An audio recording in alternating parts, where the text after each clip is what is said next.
कि लोग कहते, अभी मैं उत्तर दूं सुख की बात जो कहा था ना बिगिनिंग, अभी एक एक करके मैं उत्तर देता हूं धीरे धीरे शांति से। हम कहते हमको सुख चाहिए। अभी सोचो, इनका स्वभाव सुख की अनुभूति करना है और कौन करेंगे? नहीं, मैं प्रश्न करता हूँ, फिर धीरे धीरे उत्तर दूंगा, फिर आप कहोगे आपकी बात बराबर है, वो धीरे धीरे कहोगे, कोई बात नहीं। आंख का, कान का, नाक का, जीभ का, स्पर्श का स्वभाव सुख की अनुभूति करना है। सोचो, बिलीफ है, बिलीफ है। नहीं, सुख की अनुभूति करना है। नहीं, नहीं, सोचो, नहीं करना तो नहीं है। और इसी से हम सुख और दुख की अनुभूति करते हैं हाँ, वो क्या? प्रैक्टिकल लाइफ में। बिल्कुल राइट। अभी सोचो, क्या ये सब इंद्रियाज और ये फिजिकल बॉडी से सुख की अनुभूति हो सकती है? नहीं। अगर हो सकती है तो मुर्दा भी कर सकना चाहिए। उनके ऑर्गन भी है, बॉडी भी है। यस और नो? यस। और उसमें से जो मैंने प्रश्न किया बॉडी और ऑर्गन का है क्या नहीं, बस उसका आंसर दो। नो मोर आंसर। हाँ हाँ नहीं। अभी आगे मत जाओ। हाँ। मैंने जो कहा उसके ऊपर उत्तर दो। मैंने कहा बॉडी है, मुर्दा में है, ऑर्गन है, इंद्रिया है, और उसमें सुख है कि नहीं, मैंने नहीं कहा, इसका प्रूफ दिया। अभी उसके बारे में कहो, आगे मत जाओ। अभी मैंने आगे का प्रश्न किया नहीं है। हाँ। जहां तक गया हूं वहां खूब बात सोचो। नहीं, तो है उसमें सुख? तो पहले स्वीकार करो, शरीर या इंद्रियों का स्वभाव सुख की भुगतान करना, दुख की भुगतान करना नहीं है। बिल्कुल right। पहले स्वीकार करो एक बात, फिर आगे जाओ। जी, जी। जंप पर नहीं लगाओ। सही है, यस यस सही है। राइट। जो हम मानते थे कि ये सुख की भुगतान इससे होती है, यही मानते हैं। सुख की भुगतान शरीर से होती है, साधनों से होती है, संपत्ति से होती है, संबंधों से होती है, वो हम मानते हैं। मगर मानते हैं तो क्या वो सही है, प्रैक्टिकल है, कि मात्र रॉन्ग बिलीफ है? रॉन्ग बिलीफ है।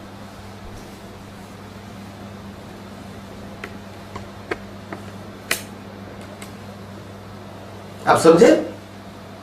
तो प्रश्न ये है, तो फिर सुख और दुख की अनुभूति कौन करता है और कैसे होती है? अगर ये नहीं करता है मगर तो होती तो है, तो प्रश्न ये होना चाहिए तो फिर करता कौन है? अगर ये नहीं करता है तो कौन करता है? प्रतिष्ठिता।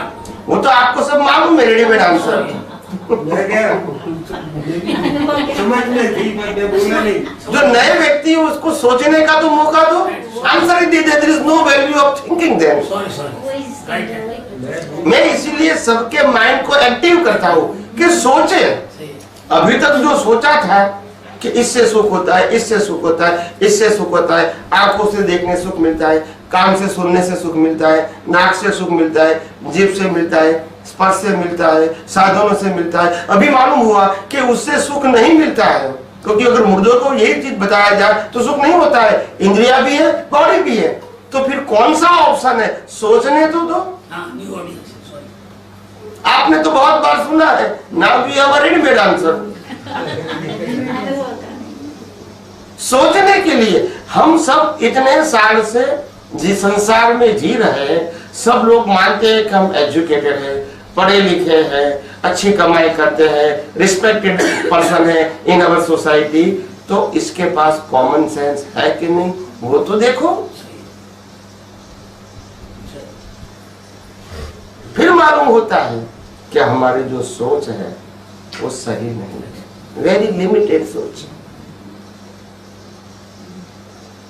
तो इसीलिए इस शरीर का, इंद्रियों का स्वभाव सुख दुख के भुगतान करना नहीं है। ये सुख दुख के भुगतान मात्र बिलीफ है। क्या है? मात्र बिलीफ है। Wrong belief. मात्र बिलीफ। मैंने पहले भी कहा था, गरीब को 5 रुपया दूंगे आनंद होगा, BMW को 5 रुपया दूंगे इंसल्ट होगा। बिकॉज ऑफ मनी वही, देने वाला बनी, लेने वाला अलग अलग, सफरिंग, एक को सुख एक को, बिकॉज ऑफ बिलीफ। अगर 5 रुपया दुख देता है तो उनको भी लगना चाहिए ना, और सुख देता है तो उनको भी लगना चाहिए, मगर बिलीफ। आप समझे? तो कहने का मतलब ये है, अगर बिलीफ से भी सुख दुख लगता है, क्या बताया? बिलीफ से सुख दुख लगता है। लगता है। अगर आत्मा नहीं है तो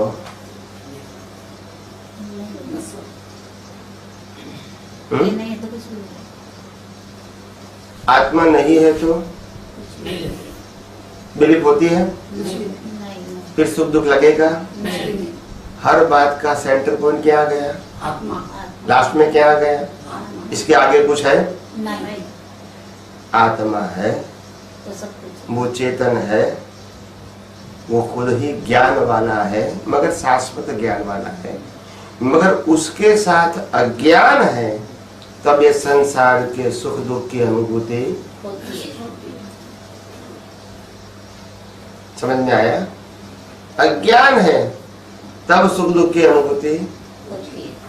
मगर आत्मा नहीं है तो अज्ञान भी नहीं है, बिलीफ भी नहीं है, तो सुख दुख भी। वास्तव में सुख, शाश्वत सुख, वो आत्मा का स्वभाव है। क्या है? आत्मा का स्वभाव है। मगर हमारी बिलीफ कहाँ है सुख ढूंढने की? बाहर बाहर है, जहाँ है नहीं। नहीं। और इसीलिए कई अवतारों से प्रयास करने के बाद भी मिलता नहीं। क्योंकि है, नहीं। और जहाँ है वह प्रयास भी नहीं है क्योंकि दृष्टि भी। नहीं है। आत्मा नहीं है तो सुख दुख है? नहीं। आत्मा है, फिर अज्ञान है, फिर सुख और दुख है। रॉन्ग बिलीफ से। आत्मा है, अज्ञान नहीं है, शरीर है, संयोग है, तो अभी सुख दुख नहीं है। हाँ या ना बोलो ना। नहीं। महावीर को कान में खिला लगा, ठीक है,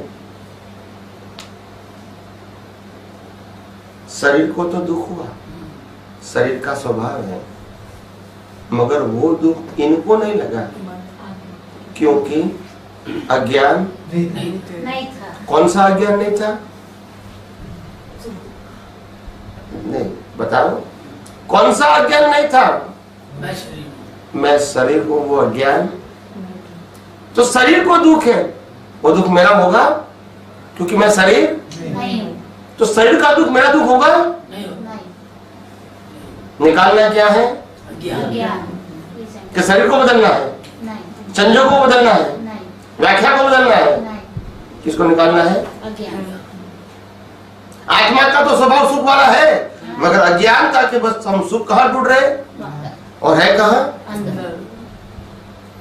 अभी अंदर है, ढूंढ रहे हैं बाहर, कब मिलेगा? एक चाचा थे, बुजुर्ग चाचा, वो छोटी छोटी गलियों वाले ओल्ड सिटी में रहते थे। ओल्ड सिटी होती है छोटी छोटी गलियों वाली। तो शाम को वो खाना खा के घर से बाहर निकल गए घूमने के लिए।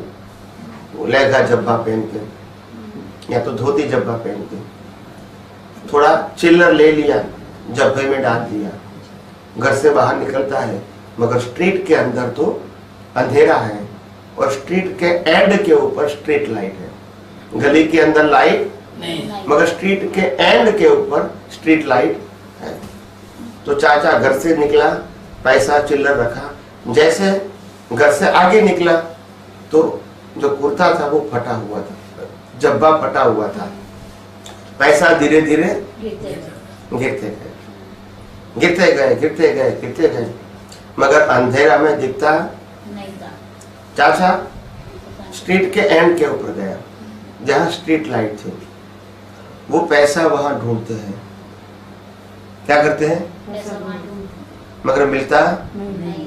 एक बच्चा आया 10-12 साल का, कि अंकल आप क्या करते हो? तो बोला मैं पैसा ढूंढता हूँ। तो बच्चा पूछता है कि अंकल पैसा कहाँ गिर गया? तो बोला वो स्ट्रीट में गिर गया। तो बच्चा बोलता है आप यहाँ क्यों ढूंढते हैं? तो बोला अंधेरा में नहीं मिलता है तो उजाला में ढूंढता हूँ। नहीं समझ में आया? अंधेरे में नहीं मिलता है तो मिलेगा ना? नहीं बोलो नहीं नहीं हम क्या करते हैं? वही करते हैं यही करते हैं। जहाँ सुख है नहीं वहाँ ढूंढते हैं, और जहाँ सुख है वहाँ तो प्रयास ही नहीं करते हैं। बिल्कुल राइट।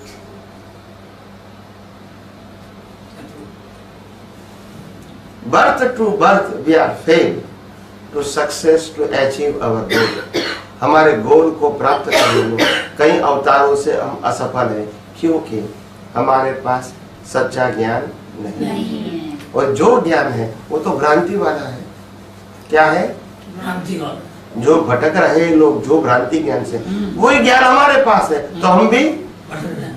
और कोई रास्ता नहीं है। कई अवतारों से ऐसा है। बिल्कुल जन्म जन्म से। मगर कई लोगों को मन में प्रश्न आता है कि शायद आत्मा जैसी कोई चीज है या नहीं है, कि ये भ्रांति बनाई है लोगों ने, ये धर्मगुरुओं ने भ्रांति बनाई है कि है या नहीं है। ऐसे भी मन में विचार आते हैं। आते हैं। आते हैं। भौतिकवादी ज्यादा होते हैं तो इसको ये बात एक्सेप्ट नहीं होती है। थोड़ा विचारक होता है, प्रैक्टिकल होता है, तो मालूम होता है कि अगर आत्मा नहीं है तो रीबर्थ हो सकता है। थिंक अबाउट, आत्मा नहीं है तो रीबर्थ हो सकता है। शरीर का रीबर्थ होता है, शरीर का पुनर्जन्म होता है, नहीं तो पुनर्जन्म शब्द क्यों आया? आत्मा नहीं है तो पुनर्जन्म शब्द हो सकता है? नहीं आत्मा नहीं है तो कर्म का सिद्धांत होता है। जो मैं कर्म करूंगा वो अगले अवतार में भुगतान करना पड़ेगा। मगर आत्मा नहीं है तो अगला अवतार किसका? मगर आत्मा है, आत्मा का अनुभव नहीं है। मगर आत्मा तो है, तभी तो पुनर्जन्म है, तभी तो कर्म का सिद्धांत है कि जो कर्म करेंगे इसका फल। मिलेगा अगर आत्मा ही नहीं है तो कुछ पैदा होते ही माता पिता मिलते हैं, भाई बहन मिलते हैं, घर मिलता है, धर्म मिलता है। वो डिसाइडेड कौन करता है? क्यों करते हैं? कर्म। कर्म की कब किया था? आई बात? राइट। मैं आपको टैली करवाना चाहता हूँ आपके मुंह से। आपको बोलना पड़ता है कर्म पिछले अवतार के, बोलना पड़ता है। पिछले अवतार के है तभी तो भोगना। मतलब प्रूव हो गया है ना कि पिछला अवतार है, कर्म का सिद्धांत है, आत्मा है। तो पहले कहूंगा कि भी आत्मा है। भाई आप तो बोलते हैं किसने जाना? अभी आप नहीं बोला आत्मा है, आप नहीं बोला पुनर्जन्म है, आप नहीं बोला कर्म का सिद्धांत है, तो प्रूव हो गया। मेरे को एक्सप्लेन करने की जरूरत नहीं। तो तरह से हटा दिया। मगर साधु भगवान कहते हैं कि भी आत्मा है जी, कर्म का सिद्धांत है जी, पुनर्जन्म है जी। वे घर जाके पूछेंगे आपने क्या सुना? बोला आत्मा, कर्म का सिद्धांत, पुनर्जन्म। आपको मालूम है? वो मालूम नहीं है। उन्होंने कहा मैंने जी जी बोला बस। मगर मैंने आपको कहा अभी जी जी नहीं कहूंगे, क्योंकि प्रूव कर दिया मैंने, आपके मुंह से बुलवाया, क्योंकि आपके पास और कोई ऑप्शन है ही नहीं इसके अलावा। तो इसीलिए आपने थियोरेटिकल प्रूव कर दिया कि आत्मा है ही, पुनर्जन्म है ही, और कर्म का सिद्धांत भी है। तो अभी आपके पास ये दृष्टि मिली, सिर्फ शब्द का नॉलेज नहीं। ऐसे हर बात के अंदर जब इन्वेस्टिगेशन करता है तो सच्चाई मालूम होता है। रेडीमेड आंसर से सच्चाई मालूम नहीं होती है। और आज तक हमने यही किया है, या तो किताबों का ज्ञान पढ़ा है या तो किताबों का ज्ञान सुना है। प्रैक्टिकल ज्ञान सुना नहीं है, पढ़ा भी नहीं है, और इसीलिए जीव आगे बढ़ता नहीं नहीं है। प्रैक्टिकल ज्ञान ही नहीं है, और सोचते भी नहीं है। हिंदुस्तान में इतने सारे धर्म हैं, इतने सारे धर्मगुरु हैं, मगर कोई व्यक्ति कर्म और कर्म फल, इसकी परिभाषा नहीं बता सकते। थिंक अबाउट डेफिनेशन कर्म और कर्म फल वो नहीं बता सकते हैं। क्या वो अनुभवी हो सकते हैं? नहीं। जब कर्म और कर्म फल की डेफिनेशन ही मालूम नहीं है, थियरी मालूम है 300 पन्ने की, मगर डेफिनेशन मालूम नहीं। 300 पन्ने की किताब आपको बोल देंगे, मगर कहे दो सेंटेंस की डेफिनेशन दे दो, दे हैव नॉट।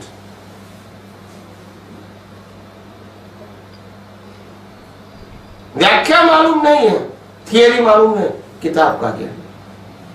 किसका ज्ञान? आपको लगता है ऐसे? कर्म और कर्म फल की डेफिनेशन बताओ। जब तो पुनर्जन्म होता है, कर्म का भुगतान होता है, फिर कर्म। मैं क्या कहता हूँ, कर्म किसको कहते हैं इसकी डेफिनेशन, कर्म फल किसको कहते हैं इसकी डेफिनेशन मेरे को बताओ, आप जो जानते हो। सिर्फ डेफिनेशन, जैसे H2O से पानी होता है वो डेफिनेशन होते हैं, ऐसे कर्म इसको कहते हैं और कर्म फल इसको कहते हैं। सिर्फ 1 2 मैक्सिमम 3 सेंटेंस की डेफिनेशन, और दोनों शब्द हमारे लाइफ में प्रैक्टिकल है, आउट ऑफ कोर्स की बात नहीं है। आपने किताब पढ़ा है कि नहीं वो सब्जेक्ट नहीं है, दिस इज टोटली प्रैक्टिकल। तो इसके बाद तो डेफिनेशन के फॉर्म में हमको मालूम होना चाहिए, मगर वो है नहीं। अभी जब हमको कर्म और कर्म फल की व्याख्या मालूम नहीं है, हम कहते हैं कि हम आध्यात्म के अंदर मुक्ति के मार्ग में आगे जाना चाहते हैं। How it is possible? बीज ही मालूम नहीं है। कर्म किसको कहते, कर्म फल किसको कहते, वो नहीं मालूम।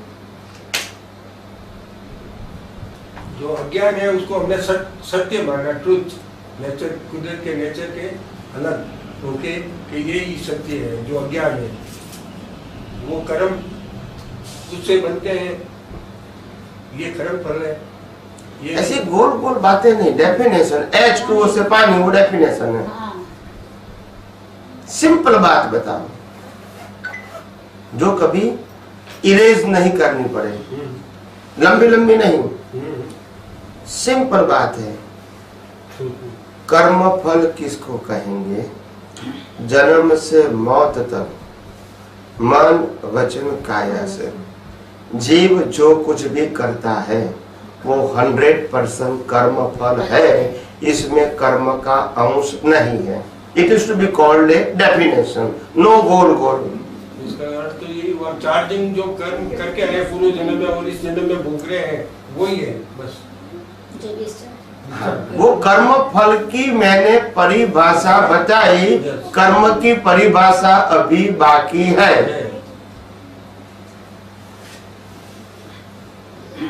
उसका आइडिया कब आएगा?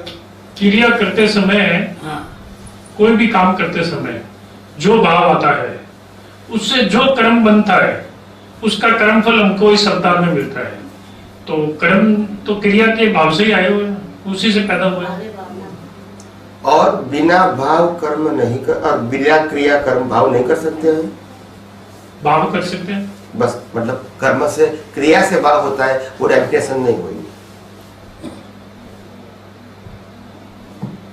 बिना क्रिया भी भाव होता है, मतलब क्रिया से ही भाव होता है, तो वो डेफिनेशन नहीं हुई।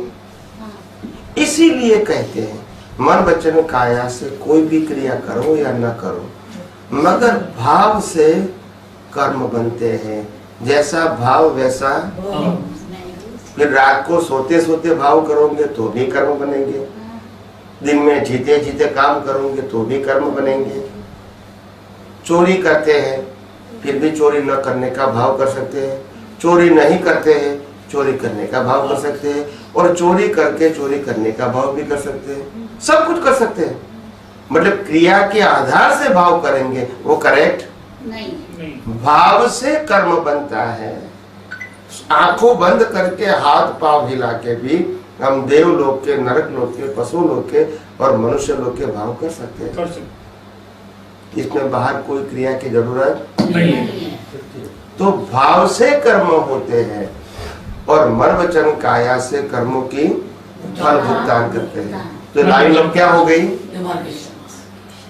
इसमें 300 पन्ने की जरूरत है, बोलते नहीं है। नहीं जी नहीं, और 300 पन्ने पढ़ेंगे तो डेफिनेशन नहीं मिलेगी, मगर गोल गोल घूमते रहे, 3000 पन्ने पढ़ोगे तो भी नहीं मिलेगी गोल गोल घूमते रहे। थियरी। क्या है? अभी मैंने जो कहा वो 5-10 साधु संतों को प्रश्न करके पूछ लेना और रिकॉर्डिंग मेरे पास लेके आना ऑडियो, कि उसको ये डेफिनेशन देने में कितना गोल गोल आपको घुमाया। आप समझे? सिर्फ दो सिंपल प्रश्न, कर्म और कर्म फल की परिभाषा बताओ, इनटू इन्वर्ट कॉमा डेफिनेशन व्याख्या, फिर इसका रिकॉर्डिंग करो, जो उत्तर देता है फिर मेरे पास लेके आओ, फिर आपको मालूम हो जाएगा आपको कितना घुमाया। और घुमाने के बाद भी आपको तो मालूम नहीं हुआ कि डेफिनेशन कहाँ आई। समझ में आया? क्योंकि उनके पास थियरी है, डेफिनेशन। आप समझे? तो इसीलिए सिद्धांत की बात जब मालूम नहीं होता है तो आदमी घूमता रहता है, और नॉलेज और इंफॉर्मेशन से आदमी का दिमाग भरा हुआ है विदाउट प्रैक्टिकल, विदाउट प्रैक्टिकल। जिसके अंदर डीप जाना चाहिए वहां डीप जाता ही नहीं है, और जिसके अंदर सुपरफ्लुअस रहना चाहिए वहां डीप जाता है। और इसीलिए नया संसार, खड़ा हो। मैंने अगले प्रवचन में कहा था कि ये शरीर के अंदर सिर्फ आत्मा ही अविनाशी और चेतन है। क्या बताया था? अविनाशी और चेतन। चेतन, बाकी सब जड़ है और विनाशी है। तो चेतन की कीमत 1 मतलब 0 नहीं होगी, और विनाशी की कीमत 0 क्योंकि 1 नहीं होगी। आज है और कल, तो इसकी कीमत क्या है? 0। और आत्मा कैसा है? 1। परमानेंट। तो इसीलिए तो आत्मा की कीमत 1 गिनोगे तो शरीर की कीमत, जीरो, संबंधों की कीमत, जीरो, साधनों की कीमत, जीरो, संपत्ति की कीमत, जीरो, डिग्री की कीमत, जीरो, कोई भी रिलेटिव सत्य की कीमत जीरो। 0। मगर आगे 1 के बाद 0 है तो 10, 100, 1000, 10,000, लाख, 10 लाख, करोड़, 10 करोड़, 100 करोड़ होता है ना। सभी मिंडा की कीमत है क्योंकि, 1 मगर जब 1 निकल गया तो जीरो, साथ में क्या आएगा? नहीं, 0 में से क्या साथ में आएगा? जीरो ही आएगा। पूरी लाइफ जीते हैं किसके लिए? और साथ में क्या ले जाते हैं? जीरो ये प्रोग्रेस है ना? नहीं है। प्रोग्रेस नहीं है? 0 के लिए जीना और 0 साथ में ले जाना, ये प्रोग्रेस नहीं है? और आत्मा जो आता है उनको तो वैल्यू नहीं करते, जो हीरो है इसकी वैल्यू नहीं करते, और वैल्यू करते वो 0 है। बराबर है कि नहीं? बात तो समझनी पड़ेगी कि नहीं? कि गोल गोल चलेगा? नहीं चलेगा। ये बातें किताबों की करता हूं मैं। नहीं है। तो शास्त्रों की भी बातें नहीं है, ये अनुभव की बात है। एक न एक दिन हमको समझना पड़ेगा what is the fact of universe. ये मेरा फैक्ट नहीं है, ये यूनिवर्सल ट्रूथ है। क्या है? यूनिवर्सल। और फिर सच्चाई है। इसमें धर्म, संप्रदाय, गुरु, भगवान, क्रियाकांड बीच में नहीं है। मंदिर, मंत्र, शास्त्र बीच में नहीं है। नहीं आता है। सनातन सत्य है। क्या है? सनातन सत्य अब मानो तो भी रहेगा, नहीं मानो तो भी रहेगा। तो कोई बात की परिभाषा हमारे पास है ही नहीं, और हम कहते हैं हम 50 साल से धर्म कर रहे हैं, डेफिनेशन ही नहीं है। अभी किसी को प्रश्न करते हैं आप भगवान किसको कहते हैं, तो जैन है तो कहेंगे हम तो महावीर को भगवान कहते हैं। वैष्णव हो तो कहेंगे हम तो कृष्ण को भगवान कहते हैं, ब्राह्मण है तो कहते हैं हम शिव को भगवान कहते हैं, स्वामीनारायण होता है तो हम स्वामीनारायण को भगवान कहते हैं, क्राइस्ट को कहेंगे, क्रिश्चियन को कहेंगे तो हम क्राइस्ट को भगवान कहते हैं, यही कहेंगे ना। तो क्या ये भगवान की डेफिनेशन है? ये डेफिनेशन तो नहीं है, परंपरा है। नाम है कुछ फिर भी दुनिया चलती है। चलती है। आप कोई धर्मगुरु को पूछोगे, जैसे जैन साधु को पूछेंगे कि भगवान किसको कहते हैं, तो क्या कहेंगे? आजकल तो कहने लगे, पहले तो यही कहते थे ये भगवान मान स्वामी है भगवान। हाँ, अभी क्या कहते हैं? अब तो फिर भी आत्मा के बारे में कहने लगे। बोलते हैं? हाँ बोलते हैं। अच्छा हुआ, चलो इतना तो इम्प्रूवमेंट हुआ। हाँ इम्प्रूवमेंट। वो तो शिवानी जी को देखो ना, उसमें ये डॉक्टर बात है। शिवानी को देख। भगवान वही के 24 तीर्थंकर वो भगवान थे। नहीं समझ में आता है, और इसीलिए मैंने कहा दुनिया अज्ञानता से, और जिसको सही ज्ञान हो जाता है इसको दुनिया में रहने का अधिकार नहीं। क्यों रहेगा? इसको क्या पाना है? कुछ क्योंकि सनातन से कोई चीज है नहीं, सुख दुनिया में नहीं है, फिर क्यों जिएगा वो? इसको मालूम है कि सुख आत्मा में है, और आत्मा में खुद हूं। शरीर में सुख नहीं है, इंद्रियों में सुख नहीं है, साधनों में सुख नहीं है, संपत्ति सत्ता में सुख नहीं है। सुख तो मेरे में है और मैं आत्मा हूं, तो फिर बाहर जाएगा कि अंदर जाएगा? अंदर ही है। आत्मा सो परमात्मा। तो फिर वो जन्म मरण का चक्कर काटेगा? नहीं कटेगा। नहीं काटेगा। किसके लिए काटेगा? क्या चाहिए उसको? कुछ नहीं। कल सर आपने बताया था कि मन वचन काया से, मन वचन काया जिसका एक होता है, उसी का जन्म महाविद्य क्षेत्र में होता है। मन वचन काया की एकता। मन वचन काया की एकता होने से तो इस काल में ये संभव है, यहाँ नहीं है। यहाँ नहीं है, तो इसका यहाँ मतलब भाव हमारा कर जन्म महाविद्य क्षेत्र में नहीं होगा। भाव भाव भाव। भाव कर सकते भाव हैं। कर सकते हैं। मन वचन काया, मन वचन काया एकता वाला इस काल में इस क्षेत्र में नहीं होता है। नहीं। बस एक क्षेत्र में आप मन वचन काया की एकता वाला भावना कर भाव सकते कर सकते हैं, और भाव से भव मिलता है वहाँ, बराबर। मगर क्रिया के रूप में तो ऐसा यहाँ नहीं होता। ये कलयुग है, जो सोचता है वो बोलता नहीं, और बोलता है वो करता नहीं। ये भाव कलयुग है। करने से हो जाता है। मन वचन काया की एकता के भाव